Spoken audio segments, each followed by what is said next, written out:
Born in the central village of Brecon Castle on March 8, 1946, to a sugarcane worker and housewife, Raffique Shah would rise above his modest upbringing to earn a place in the history books of Trinidad and Tobago for his contributions to labor politics and journalism.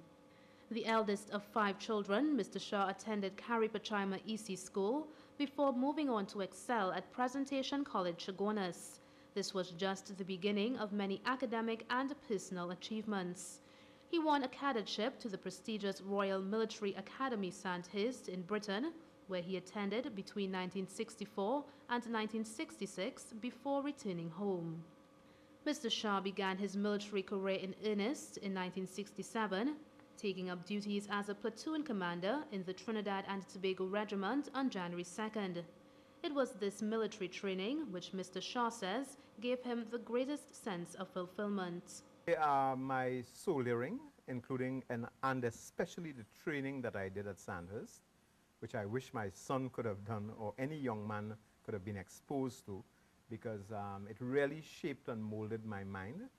And secondly, if I were to choose a second, it's difficult, but I would say journalism and writing, because I'd always had the knack for writing, and journalism has opened a whole new world for me. But military service seems not the only form of service to call to him. Trade unionism beckoned, and Raffique Shah went on to lead the country's cane farmers and serve on the board of Caroni Limited, as well as several government-appointed committees on the sugar industry. He won an election to head the Trinidad Island-wide Cane Farmers Association, TICFA, in 1998, and remains chairman of that organization. But times were changing, and the economy's growing favor with the oil and gas sector meant less of a focus on agriculture, in particular sugar production. Raffique Shah and his organization grappled with the inevitable yet still controversial issue. Caroni was failing and had been for many years. The labor leader believed the industry was on the verge of collapse and agreed that closing it down was the best decision for both the state and cane farmers. It is a decision which still inspires heated debate. Mr. Shah, who represents the majority of the country's 4,000 cane farmers, says improving the lives of the farmers was always his primary objective. I'm chairman of TICFA, which may go out of existence soon with the sugar industry going out of existence. I've been in it for a long time. It's what now my 33rd year, 34th year, and I have been tired for quite a while. And most recently I negotiated the settlement for the cane farmers on exiting the industry. I was able to get the government to increase their offer from $0 to $80 million for the farmers, and I think that's my final act. The one other thing I'd like to do in that regard is to help to refocus the cane farmers into food production generally, in keeping with the agricultural thrust in the country. For all his work in the trade union movement, Raffique Shah is undoubtedly best known for his role in the first revolution to occur in this country. The military man was a central figure in the events that culminated in what came to be known as the Black Power Revolution. In the midst of simmering public discontent, fomented first at a university in Canada, then spreading to various sectors across Trinidad, the People's National Movement government, led by Eric Williams, proclaimed a state of emergency in April 1970 and arrested several Black Power leaders and trade unionists. Suspecting that Prime Minister Williams would pit the military against the masses, some 300 soldiers of the regiment, led by Lieutenants Shah, Mike Bazzi, and Rex LaSalle, mutinied. After 10 days, the mutineers surrendered and were subsequently charged with treason and mutiny. On the latter charge, they faced a court-martial comprising Commonwealth military officers. They were found guilty, and Shah was sentenced to 20 years imprisonment. However, Shah and LaSalle went on to win their appeals at the local court of appeal. The state appealed this decision, but judges at the Privy Council in London ruled against the state in July 1972. Shah, LaSalle, and all the other mutineers were freed within 24 hours of that ruling. Mr. Shah reminisces on the events. recalling in a very unstable Trinidad, the people were crying out for change. By the time we got to 1970, people like myself, I was 16 when independence was here. I was standing up somewhere on Abercrombie Street in my uniform as a cadet, lining the streets. And you know, you held so many hopes then as to what the future holds for this country, what it holds for you as a young person growing up in the country.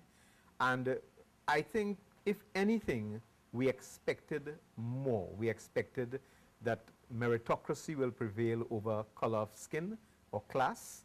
We expected the economy, and certainly what would later be referred to as the commanding heights of the economy, meaning sugar, oil, and the basic stuff, be in the hands of the people through government ownership. And that was not happening.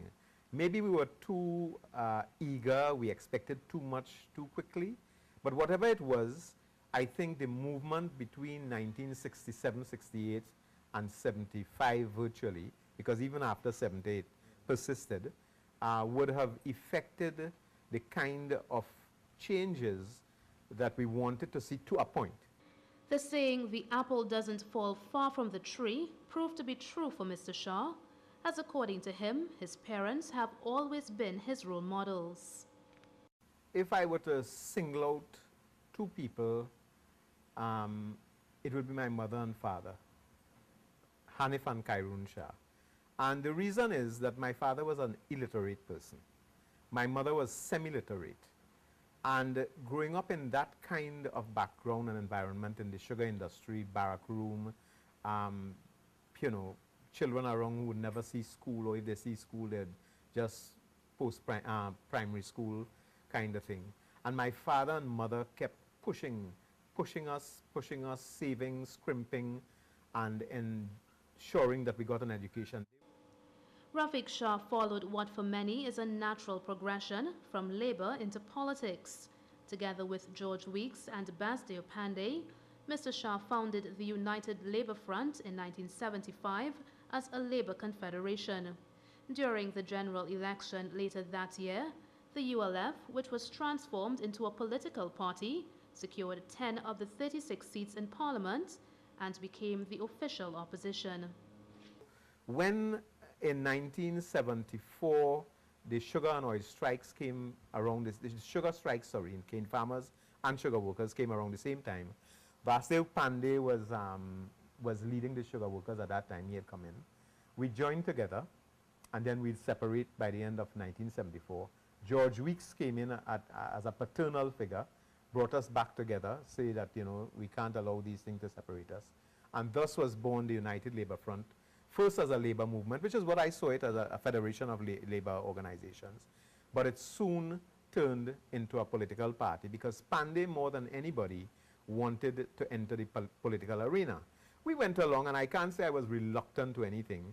My only reluctance was fear of being branded as one who had stood up against conventional politics. And here was I going in, running for election.